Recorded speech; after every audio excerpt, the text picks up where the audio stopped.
তিনটা ward commissioner এরপরে একটা ওয়ার্ড কমিশনার এই মেলুক বাড়ি আইছে না, এই মেলুক গোলার প্রতিটা মেলুক বাড়ি আইছে না।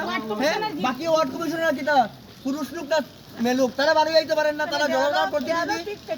আমরা যদি তারা বাড়ি আইতে পারে না। এবার সময় তো করে করে দিতে আমার বাড়ি কিটা ওর এতটা মানুষ এখানে এতটা এবার সময় তো করে করে এত লোক লুকাইতে তখন আর আন্দোলন আইতে পারে না এটা কি করে কি তার লাগি আইতে পারে না লোক লুকানির কিছু না আজকে যদি এই মেলুকের বুটের তো 7 নম্বর ওয়ার্ডের 9 নম্বর ওয়ার্ডের কমিশনার হয়েছে। হ্যাঁ, বুট পাওয়ার সময় তো ওদিকে যদি গলাবাড়ি থাকে তখন তো বুট চাইবার থাকবে, কিন্তু আজকে যে এতটা মেলুক বাড়ি আইছে আমার ফারাত কিটা হইছে না। ওই যে জল যে উঠছিল ওয়ার্ড কমিশনার বুট যখন সাবাত আইছিল তখন বাড়ি বাড়ি যাইছিল জল বুট আগে লাগিয়া হাতে পাবে ধরে লিবা আমরা বুট হ্যান্ডেল দিয়ে বাইদিমু যদি কমিশনার সামনে বুট হ্যান্ডেল দিয়ে বাইদিমু করতে পারবো না না ঠিকই আছে আমরা আগামীতে বুট বয়কট করব।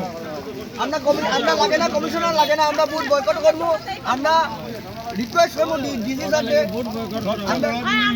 জল হইলেও আমরা আছি বর্তমানে রমণী রোডের ঠিক সম্মুখে। এখানে রাস্তার লাগিয়া আর কি নালা নাই, যার কারণে জল গিয়া সব উঠে যায় গিয়া, আর জলটা জমিয়া কোনো দিকে নালা হয়ে দেবেন এখানেই আছে।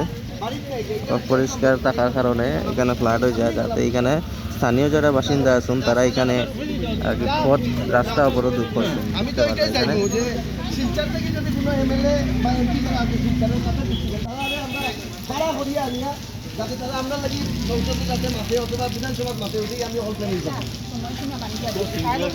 আমি সিরিয়াস কথা আমরা এটা যখন মাঠে না এই নিয়ারেস্ট কিছু মিলন আছে মিলনটা কইমু শিলচরের কাছারের এমপিরা কইমু যে আপনি আইন আমরা এমপি তো মাঠে না লাগলে আপনার জবাবার খরচ আমরা দিয়া দিমু এমপি তো নাইও, এমপি কই নাই ও বুট